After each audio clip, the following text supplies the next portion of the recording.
తమిళనాడు ప్రభుత్వ ఏర్పాటు అంశంపై రాజకీయ ఉత్కంఠ కొనసాగుతోంది. ఇవాళ ఈ వ్యవహారంపై కీలక స్పష్టత వచ్చే అవకాశం అయితే ఉంది. టీవీకే అధినేత విజయ్ 2 నియోజకవర్గాల్లో పోటీ చేసి గెలవడంతో పార్టీ టెక్నికల్గా 107 స్థానాలకే పరిమితమైంది. కాంగ్రెస్కు చెందిన 5 ఎమ్మెల్యేల మద్దతుతో టీవీకే బలం ప్రస్తుతం 112కు చేరింది. అయితే ప్రభుత్వం ఏర్పాటు చేయాలంటే అవసరమైన 118 మ్యాజిక్ ఫిగర్ ఇంకా 6 స్థానాలు తక్కువగా ఉంది. ఈ నేపథ్యంలో తలా 2 స్థానాలు గెలుచుకున్న సిపిఐ, సిపిఎం, వీసీకే పార్టీల నిర్ణయం ఇంకా కీలకంగా మారింది. ఇవాళ ఈ 3 పార్టీలు వారి కార్యాలయాల్లో హై లెవెల్ సమావేశాలు నిర్వహించి ప్రభుత్వ ఏర్పాటుపై తమ వైఖరిని ప్రకటించే అవకాశం ఉంది. ముఖ్యంగా వీసీకే అధ్యక్షుడు తిరుమావళన్ వైఖరిపై రాజకీయ వర్గాల్లో ఆసక్తి నెలకొంది. ఇదిలా ఉంటే విజయ్ ఇప్పటికే కమ్యూనిస్ట్ పార్టీల నేతలతో పాటు తిరుమావళన్తో కూడా ఫోన్లో చర్చలు జరిపినట్టుగా సమాచారం. ఇదే అంశానికి సంబంధించి మరింత సమాచారం మా ప్రతినిధి లోకేష్ అడిగి తెలుసుకుందాం. లోకేష్, చెప్పండి, ఈ వామపక్షాలతో పాటుగా వీసీకే పార్టీ నిర్ణయం మరి కాసేపట్లో వెలువడొచ్చు అనే అవకాశం కనిపిస్తోంది. సో డిఎంకే ఏదన్నా వీళ్ళకి డైరెక్షన్ ఇచ్చే అవకాశం కనిపిస్తోందా? అయితే వీళ్ళే ఇండివిజువల్గా డెసిషన్ తీసుకుని విజయ్కి మద్దతు ఇచ్చే అవకాశం ఏ మేరకు ఉంది? విజయ్ వీళ్ళతో కూడా మాట్లాడుతున్నట్టుగా కూడా సమాచారం చూస్తున్నాం. ఏంటి మీ దగ్గర ఇన్పుట్స్? సరే, తమిళనాడులో విజయ్ ప్రభుత్వం ఏర్పడ్డటువంటి సందిగ్ధతకు ఇవాళ తెరపడనుందా అంటే అవుననే సమాధానాలు వినిపిస్తున్నాయి. ఇప్పటికే దాదాపు కాంగ్రెస్ మద్దతుతో 112 స్థానాలు కలిగినటువంటి విజయ్ పూర్తి స్థాయిలో మ్యాజిక్ ఫిగర్కి చేరుగా లేరు అని చెప్పి గవర్నర్ ప్రభుత్వ ఏర్పాటుకు అంగీకరించలేదు. 2 సార్లు విజయ్ గవర్నర్ను కలిసి ఇటు ప్రభుత్వ ఏర్పాటుకు అనుమతినివ్వాలని కోరినప్పటికీ కూడా 2 సార్లు మ్యాజిక్ ఫిగర్ లేదని చెప్పి ఆయన తిరస్కరించినటువంటి పరిస్థితి. ఈ నేపథ్యంలోనే 118 మ్యాజిక్ ఫిగర్ను కూడగట్టడానికి విజయ్ తీవ్రమైనటువంటి ప్రయత్నాలు చేశారు. అందులో భాగంగానే వామపక్షాలు అయినటువంటి సిపిఐ, సిపిఎం పార్టీలతో పాటు వీసీకే పార్టీని కూడా ఆయన అభ్యర్థించారు. నిన్న అర్ధరాత్రి వరకు కూడా ఆ మంతనాలు కొనసాగాయి. అయితే విజయ్ రిక్వెస్ట్తో ఒక్కసారిగా కూడా ఆ 3 పార్టీలు ఇవాళ హై లెవెల్ కమిటీ మీటింగు పెట్టుకుని తమ నిర్ణయాన్ని ప్రకటిస్తామని కూడా తెలియజేయడం జరిగింది. అందులో భాగంగానే కొద్దిసేపట్లోనే ఇటు సిపిఐ అదేవిధంగా సిపిఎం వేరువేరుగా, వీసీకే పార్టీ ఇప్పటికే సమావేశంలో ఉంది. సో 3 పార్టీలు నిర్ణయాన్ని ఇవాళ సాయంత్రం లోపల వెలువడనున్నాయి. సో ఆ 3 పార్టీలు కనుక సుముఖత చూపితే ఖచ్చితంగా విజయ్ తమిళ రాష్ట్రానికి కాబోయేటువంటి సీఎం, అదేవిధంగా ఈవినింగ్ లోపు గవర్నర్ డిసిషన్ కూడా తెలియజేస్తారు. ఇక ముహూర్తం చూసుకొని ఇటు విజయ్ తమిళనాడు సీఎంగా ప్రమాణ స్వీకారం చేయాల్సింది ఒక్కటే ఆలస్యంగా మిగులనుంది. అయితే మొత్తం మీద ఆ పార్టీలు ఎటువంటి నిర్ణయాన్ని ప్రకటిస్తాయనేది ఒక ఉత్కంఠభరితమైనటువంటి అంశంగా చెప్పాలి. మరోవైపు గవర్నర్ తీరుపై ఏదైతే గవర్నర్ రాజ్యాంగబద్ధంగా వ్యవహరించట్లేదు, ఇటు ప్రస్తుతానికి ఏదైతే లార్జెస్ట్ పార్టీగా ఉన్నటువంటి విజయ్ టీవీకే పార్టీకి సంబంధించి ఫస్ట్ ప్రమాణ స్వీకారానికి అవకాశం కల్పించాలి.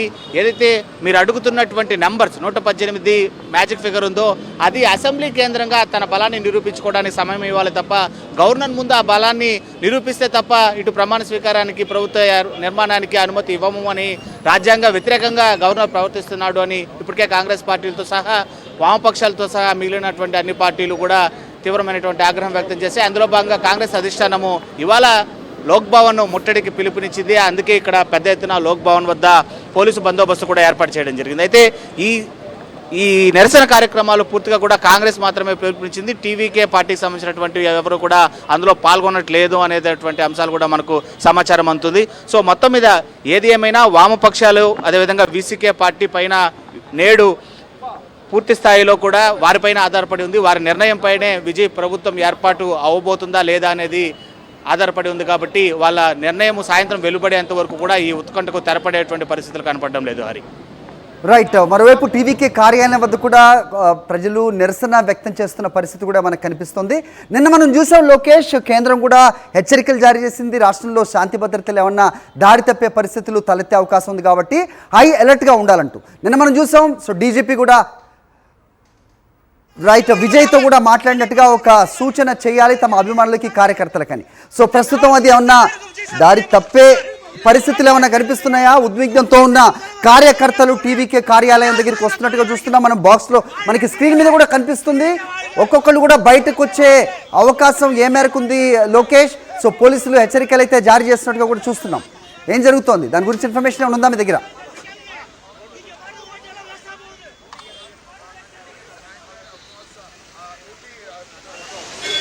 చూస్తున్నాం టీవీకే కార్యాలయం వద్దకి ఇటు టీవీకే పార్టీ కార్యకర్తలు అవ్వచ్చు, విజయ్ అభిమానులు అవ్వచ్చు వచ్చే అవకాశం ఉంది అని పోలీసులు ముందుగా ఊహించినట్టుగానే అదే పరిస్థితిని మనం చూస్తున్నాం. టీవీకే కార్యాలయం వద్దకి ఎవరు రాకుండా, అక్కడ ఎవరు కూడా గుమిగూడకుండా పోలీసులు అయితే పెద్ద ఎత్తున మోహరించిన సిచ్యువేషన్ అయితే మనకు కనిపిస్తోంది. సో చూస్తున్నాం, ప్లకార్డ్స్ పట్టుకుని విజయ్ని అభిమానించే వాళ్ళు ఓటు వేసిన వాళ్ళు అవ్వచ్చు, పార్టీ కార్యకర్తలు అవ్వచ్చు, విజయ్ అభిమానులు అవ్వచ్చు, అందరూ కూడా వచ్చే అవకాశం అయితే ఉంది అనేది కూడా కనిపిస్తుంది. వాళ్ళ వార్తా సంస్థలు అవ్వచ్చు, జాతీయ మీడియా సంస్థలు కూడా జెన్జీ ఏమన్నా ముందుకు కదులుతుందా అనే సూచనలు కూడా తమిళనాడులో కనిపిస్తున్న సిచ్యువేషన్ కూడా లేకపోలేదు. సో వీటన్నిటి నేపథ్యంలో నిన్నే కేంద్రం అలర్ట్ చేసింది. డీజీపీ కూడా విజయ్తో మాట్లాడారు. మీరు ఒక పిలుపునివ్వాలి మీ పార్టీ కార్యకర్తలకు కానీ అభిమానులకు కానీ, సో సంయమనం పాటించాలంటూ కూడా విజయ్ మాట్లాడాలని కూడా డీజీపీ సూచించిన నేపథ్యం కూడా నిన్న మనం చూసాం. అయితే ఇవాళ సో ఒక క్లారిటీ వచ్చే అవకాశం కూడా కనిపిస్తోంది. విజయ్ ఉదయం నుంచి కూడా ఇటు వీసీకే అలాగే వామపక్షాల పార్టీ నేతలతో మాట్లాడినట్టుగా కూడా చూస్తున్నాం. అయితే వాళ్ళు అధినేతలతో మాట్లాడి పార్టీ అధినేతలతో ఇవాళ ఒక నిర్ణయాన్ని వెలువరించే అవకాశం కూడా కనిపిస్తున్న సిచ్యువేషన్. అయితే మేము ఏ పార్టీని కూడా కట్టడి చేయట్లేదు అంటూ కూడా డిఎంకే కరుణానిధి కూడా మాట్లాడిన నేపథ్యం కూడా చూసాం. అయితే నిన్న ఉదయం మనకు కనిపించింది, స్టాలిన్ ఒక ప్రకటన చేశారు, కీలకమైన వ్యాఖ్య చేశారు. విజయ్ ప్రభుత్వాన్ని ఏర్పాటు చేయడానికి మేము ఏ రకంగా కూడా అడ్డంకి సృష్టించబోమంటూ కూడా ఆయన ప్రకటించారు. అయితే నిన్న సాయంత్రం జాతీయ మీడియాలో కూడా చాలా సంచలన విషయాలు వెలుగులోకి వచ్చాయి. ఏదైనా జరగచ్చు తమిళనాడు రాజకీయాల్లో, ఇటు డిఎంకే కానీ అటు అన్నా డిఎంకే కానీ వాళ్ళ పార్టీ ముఖ్యం కాబట్టి పార్టీ ప్రతిష్ట కోసం లేదంటే పార్టీని కాపాడుకునేందుకు ఎలాంటి పరిణామాలైనా రావచ్చు. చాలా ముఖ్యమైన ప్రకటనలు కూడా వెలువడే అవకాశం ఉంది. ఎట్టి పరిస్థితుల్లో కూడా పార్టీ అధిష్టానం ఏ నిర్ణయం తీసుకున్నా అందరూ కలిసికట్టుగా ఉండాలి అనే ఒక ప్రకటన అటు డిఎంకే నుంచి అన్నా డిఎంకే నుంచి కూడా వచ్చిన నేపథ్యంలో ఎటువైపుగా వెళ్తుంది అనే ఒక సందిగ్ధత ఇంకా పెరిగిన నేపథ్యం మనకి నిన్న సాయంత్రం వరకు కనిపించింది. ఇవాళ நாட்டு மக்கள் ஒட்டுமொத்த ஓட்டு போட்டுருக்காங்க. ஓட்டு போட்ட ஒட்டுமொத்த மக்களுக்கும் துரோகம் பண்றாங்க. இது எதனால பண்றாங்க? விஜய் முக்கியமந்திரி வேணா, விஜய் முக்கியமந்திரி ஆகணும். అదే மக்கள் முடிவு చేశారు. மக்கள் பிரமாண்டంగా முடிவு చేశారు.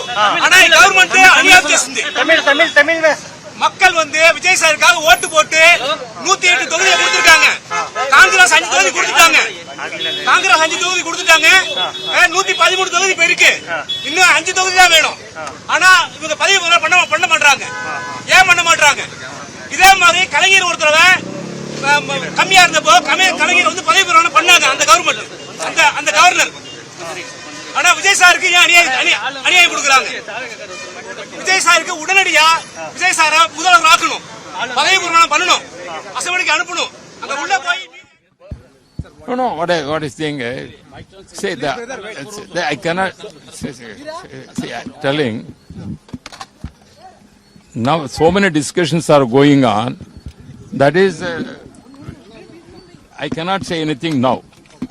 Everything will due course of time. We hope that good things will happen. My party, my leader will come back and give the alliance with DMK. No, that what I am telling, there is only I can say. There is the public sentiment is there that ADMK has to come to the power. That is the voters at the time whenever my party leader Edappadi visited, lot of emotion and everything public showed. That we are expecting that may happen due course of time with God's grace. Right, అది lockdown వద్ద పరిస్థితి. ఇంతకుముందు చూసాం మనం అన్నా DMK నేత మాట్లాడుతూ, so ఇక్కడ ఒక పబ్లిక్లో ఎమోషన్ ఉంది, అన్నా డిఎంకే ప్రభుత్వం ఏర్పాటు చేయాలనే ఎమోషన్ మాకు కనిపించిందంటూ ఆయన ఒక వింత వాదన కూడా చేస్తున్న పరిస్థితి కనిపిస్తోంది. అయితే 36% పైన ఓట్లు సాధించుకున్న మరి టీవీకే ఎమోషన్ ఏంటి అనే ప్రశ్నకి ఎవరు సమాధానం చెప్తారో ప్రస్తుతానికైతే తేలని సిచ్యువేషన్ మనకు కనిపిస్తోంది. అయితే లోక్డౌన్ వద్దకు ఎవరు గుమిగూడకుండా, జనాలు ఎవరు రాకుండా పోలీసులు అయితే పెద్ద ఎత్తున మోహరించారు. అయితే ముట్టడికి ప్రయత్నిస్తున్న కాంగ్రెస్ శ్రేణులు కూడా అడ్డుకునే ప్రయత్నం అయితే ఖచ్చితంగా పోలీసులు చేస్తున్న సిచ్యువేషన్. మరోవైపు విజయ్ అభిమానులు అవ్వచ్చు, కార్యకర్తలు అవ్వచ్చు, ప్లకార్డ్స్ పట్టుకుని వస్తూ ఉన్న సిచ్యువేషన్ కూడా మనకు కనిపిస్తోంది. ఇది ఒకవేళ పెరిగినట్టయితే కనుక నిజంగా శాంతి భద్రతలు క్షీణిస్తాయా అనే పోలీసు హెచ్చరికలకు కొంచెం బలం చేకూర్చినట్టుగా అవుతుంది. అయితే అలాంటి సిచ్యువేషన్ ఏవి రాదని అందరూ ఆశిస్తున్నారు. ఈరోజు ఒక ప్రకటన వెలువడి విజయ్ సీఎంగా ప్రమాణ స్వీకారం చేయడానికి మార్గం సుగమం అవుతుంది అనే సూచనలు కూడా ఉన్నాయి. ఎందుకంటే వామపక్షాలు అలాగే వీసీకే పార్టీ ఏదైతే ఉందో మరి కాసేపట్లోనే తమ నిర్ణయాన్ని బయట పెడతామంటూ కూడా ప్రకటించిన నేపథ్యం కూడా కనిపిస్తోంది. రైట్, మా కరెస్పాండెంట్ లోకేష్ లోక్ భవన్ ఉన్నారు, మాట్లాడదాం. లోకేష్, చెప్పండి, ఏంటి మీదకి అప్డేట్స్? సార్, ఇది చూసాం కొద్దిసేపటి క్రితమే కూడా మనం ఈ పొలిటికల్ డిస్కషన్లో ఉన్నప్పుడే కూడా ఒక ఇద్దరు వ్యక్తులు, అంటే కాంగ్రెస్ పార్టీకి సంబంధించినటువంటి ఇద్దరు వ్యక్తులు కూడా కాంగ్రెస్ పార్టీ అధిష్టానం ఇచ్చినటువంటి పిలుపు మేరకు లోక్ భవన్ అంటే గవర్నర్ తీరు పైన కూడా ఇవాళ లోక్ భవన్ ముట్టడికి పిలుపునిచ్చారు. అందులో భాగంగానే ఇద్దరు కాంగ్రెస్ సంబంధించినటువంటి శ్రేణులు ఇక్కడికి జెండా పట్టుకొని రావడం జరిగింది. వెంటనే ఇక్కడ ఉన్నటువంటి పోలీసు అలర్ట్ అయ్యారు. వాళ్ళని ఆటోలో ఎక్కించి ఇక్కడి నుంచి తరలించేసినటువంటి ప్రయత్నం. అంటే గవర్నర్ ఏదైతే విజయ్ 2 సార్లు గవర్నర్ కలిసినప్పటికీ కూడా లార్జెస్ట్ పార్టీగా ఉండి దాదాపు 108 స్థానాలు, అనంతరం కూడా కాంగ్రెస్ మద్దతుతో నెలకొల్పినటువంటి మరో 5 స్థానాలు, మొత్తం 112 స్థానాలు కలిగినటువంటి టీవీకే పార్టీకి అవకాశం ఇవ్వకపోవడం పైన కాంగ్రెస్ ఒకంత ఆగ్రహం వ్యక్తం చేసింది. ప్రజాస్వామ్యబద్ధంగా గవర్నర్ నడుచుకోవట్లేదు, బీజేపీ మాటలు విని బీజేపీకి అనుగుణంగా ఇటు కాంగ్రెస్ టీవీకేతో జట కట్టడాన్ని జీర్ణించుకోలేక ఈ విధమైనటువంటి పరిణామాలకు గవర్నర్ దారితీస్తున్నారు అని చెప్పి కూడా ఇటు మాట్లాడడానిపై తీవ్రమైనటువంటి ఆగ్రహం వ్యక్తం చేసింది. సో ఆ పిలుపుతోనే ఇవాళ కాంగ్రెస్కి సంబంధించినటువంటి కొంతమంది కార్యకర్తలు ఒకరిద్దరు ఇక్కడ చేరుకుంటున్నారు. వారిని ఎప్పటికప్పుడు అబ్జర్వ్ చేసినటువంటి పోలీసులు అయితే మాత్రము వాళ్ళని అడ్డుకొట్ట వేయడమే కాకుండా వాళ్ళని వెంటనే ఇక్కడ నుంచి తరలించేసేటువంటి ప్రయత్నాలు అయితే మాత్రం పోలీస్ శాఖ ఇక్కడ చేస్తుంది. Hari all right Lokesh, so చెన్నైలోని ప్రస్తుతం పరిస్థితి అయితే నిన్న డిఎంకే అధినేత స్టాలిన్ మాట్లాడుతూ విజయ్ ప్రభుత్వం ఏర్పాటు చేయడానికి మా పార్టీ తరఫున ఎలాంటి అడ్డంకులు మేము సృష్టించబోమన్నారు. అలాగే మా కూటమిలో ఉన్న పార్టీలను కూడా మేము ఎలాంటి కట్టడి చేసే ప్రయత్నం చేయట్లేదన్నారు. అయితే రాత్రి నుంచి కూడా పరిణామాలు కొంచెం వేగంగా కదులుతున్న సిచ్యువేషన్ మనకు కనిపిస్తోంది. గంటకు పరిణామాలు మారుతున్న పరిస్థితి కూడా మనం చూస్తున్నాం. అయితే ఇవాళ వామపక్షాలు అలాగే వీసీకే పార్టీ నేతలు ఎవరైతే ఉన్నారో వాళ్ళ నిర్ణయం మరి కాసేపట్లోనే మేము బయట పెడతామని కూడా చెప్పిన నేపథ్యంలో సో మరి విజయ్ ముఖ్యమంత్రి అవడానికి మార్గం సుగమం అవుతుందా? సో వేచి చూడాల్సిన పరిస్థితి. మొత్తానికి లోక్ భవన్ చుట్టూ తిరుగుతున్న తమిళనాడు రాజకీయాలు ఉత్కంఠనైతే రేపుతున్న సిచ్యువేషన్ మనకి తమిళనాడు నుంచి అందుతోంది.